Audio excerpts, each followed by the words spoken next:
Hi everyone, I'm here to tell you about your student services project that's assigned in this module. It's worth 100 points and you can work in groups of 3.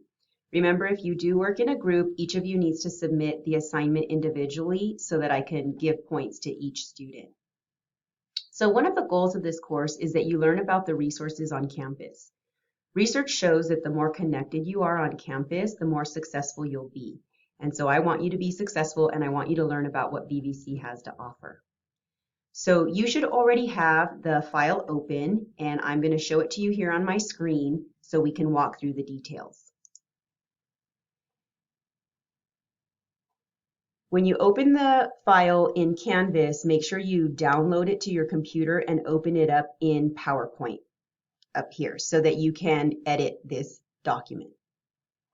I don't want you to change the slides, I just want you to add the information and make it look nice. There are points for creativity, grammar, spelling, and accuracy. Remember, when you're learning something, it's more memorable when you're fully engaged, and dull and boring PowerPoints just aren't as memorable. So on this first slide, you're going to add your name. On the second slide and the subsequent slides, you're going to be entering the information that's noted. So you'll enter in the location, the hours of operation, the goal of the program. So in other words, why was this program set up for students? How does it help students? The eligibility requirements, what does it take to become a participant in this program, and the contact information. The next few slides are set up the same way. EOPS, CARE, CalWORKS, Veterans Resource Center. And then you'll move on to Communication Center and Transfer Services. These programs are open to all students, so they don't have eligibility requirements. And then the final slides are Math Success Center and Writing Center. And these ones have just a smaller amount of information to put in because, again, they're open to all students.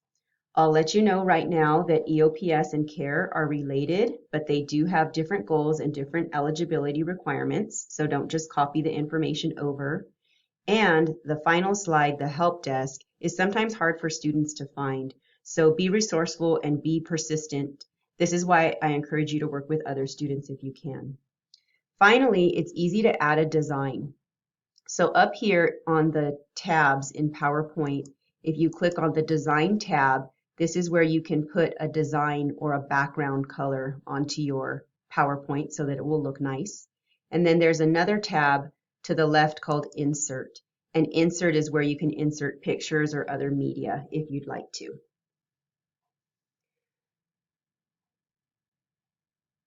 Remember, if you're not in the Victorville area, all of this should be online. But if you do come into campus, it's a great idea to see these services in person and meet the awesome people that work there. All of these programs are located really close to each other on campus. All right, so as always, connect with me if you have questions, but don't wait till the last minute. I hope this has helped to clarify the project and that all of you do a really great job and have fun learning about the services we have on campus. Take care.